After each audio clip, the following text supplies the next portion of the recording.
Namaste. Welcome to today's Explainer. We are unpacking a truly fascinating framework today. It's one that draws this incredibly bold foundational comparison between material science and spiritual science. We often think of these as two completely different, maybe even opposing worlds, right? But what if they aren't? This framework actually argues that they're deeply connected, following the exact same underlying logic. Okay, let's dive right into this. There is a direct, almost scientific parallel between operating a complex physical machine, which the text calls a yantra, and the spiritual practice of chanting syllables, known as a mantra. It's wild to think about, but just like operating a piece of physical machinery is a pure science, practicing a mantra is exactly the same. They're literally two sides of the same coin. Let's get a bit more specific here. Think about physical machines for a second. You need strict adherence to 4 distinct steps: understanding the principles, proper construction, careful operation, and regular maintenance. If you mess up any of these in a factory, what happens? You waste a massive amount of time and a whole lot of money. Well, mantra practice follows this exact same logic. It's a pure science requiring exact precision. If the practice is totally disorganized or incomplete, it simply leads to disappointment. So the absolutely crucial point here is how these two sciences actually differ in their ultimate targets. Physical science, or Bautic Vigyan, is all about providing comforts for the physical body. It gathers up resources to make our external, everyday lives easier and more convenient. But spiritual science, AWGP, does something material science simply cannot touch. It illuminates and completely transforms the inner personality. It's working on an entirely different layer of our existence. To really wrap our heads around this dynamic, let's just slow down for a second and look at two really fundamental definitions. First up is Jad. Jad refers to the purely inert physical matter that makes up our external world.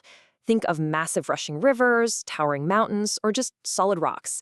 It's the completely lifeless material that physical science studies and manipulates. Take a moment to just picture that: raw, unfeeling, unconscious matter. Now, on the flip side of that, we have Chaitan. Chaitan is the conscious life force residing within living beings. Our reality, though, isn't just one or the other, right? Our world is this highly complex mixture of both the inert, physical outer body, the Jad, and this inner consciousness, the Chaitan. Literally everything we do is a constant interplay between these two forces. Now, make no mistake, the inert forces unlocked by physical science are absolutely majestic. We're talking about the raw power of fire, the crackle of electricity, the vastness of ether, immense atomic power, and the invisible pull of magnets. Physical science has made these miraculous, raw powers totally accessible to us, producing incredible, tangible results that have literally changed the course of human history. But here is where we reach a truly profound pivot. Despite the immense, awe-inspiring power of those inert forces, consciousness, that Chaitan we just talked about, sits at a much higher level. Consciousness holds the ultimate authority. No matter how powerful the physical force is, the inert is always ultimately controlled by the conscious. The text brilliantly illustrates this through a few key analogies. Picture a massive ocean ship. It's an absolute marvel of physical engineering, packed with those powerful inert forces. But it is completely useless without the tiny, conscious human sitting up in the control room directing it. The massive Jad absolutely needs the Chaitan to function at all. And we see this exact same dynamic with unmanned space rockets. They seem entirely self-propelled, right? Just machines hurtling autonomously through space. But actually, they are completely dependent on conscious scientists guiding, directing, and controlling them from down on Earth.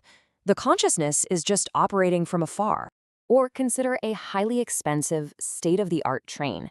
Without a living, conscious driver at the helm, this incredibly valuable machine basically becomes, well, a useless piece of broken rock. Without that conscious element, the mechanical element, no matter how technologically advanced or expensive it might be, loses every single ounce of its purpose. To really drive this point home, think about wealth. Imagine vast fortunes hidden at the absolute bottom of the sea or buried deep, deep underground. What good are they? They have absolutely zero value without a conscious consumer, a living being, to actually extract, appreciate, and utilize them. Which brings us to an incredibly direct, profound question. We've talked about massive ships, space rockets, trains, buried gold. But what about ourselves? What is the use of the physical human body without prana, without that conscious life force animating it? Without consciousness, our bodies are just like that driverless train. So just as we meticulously clean and maintain our physical bodies, and just as we service our complex physical machines so they don't break down, we absolutely must maintain our inner life force. This process of keeping our consciousness clean, healthy, and highly developed, that is exactly what is known as spirituality, or adhyatma. It's the necessary scientific maintenance of our most crucial component.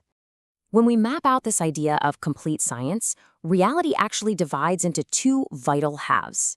On one side, we have the outer world, known as Bahirang, which studies the expanding macrocosmic universe all around us. That's Brahmandvyapi. And on the other side is the inner world, or Antarang, which explores the vast, deep, microcosmic universe of consciousness within us, Bindvyapi.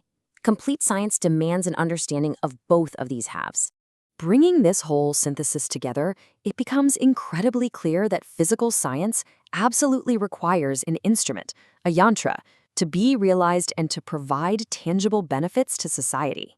In the exact same way, spiritual science relies entirely on its own operational instrument, the mantra, to be directly experienced and applied to develop our inner consciousness. I want to leave you with this really powerful quote straight from the source material. Without yantra, science cannot give benefits. Without mantra, spiritual principles remain mere theories. It really makes you wonder, doesn't it? As we spend so much of our time mastering and maintaining the physical yantras of our modern lives, our phones, our cars, our computers, how much time are we actually dedicating to the mantras needed to maintain our inner consciousness? Are your spiritual principles just theories? Or are you putting them into practice? Definitely something to think about as you go about your day. Thanks for joining me on this explainer, and I'll catch you in the next one.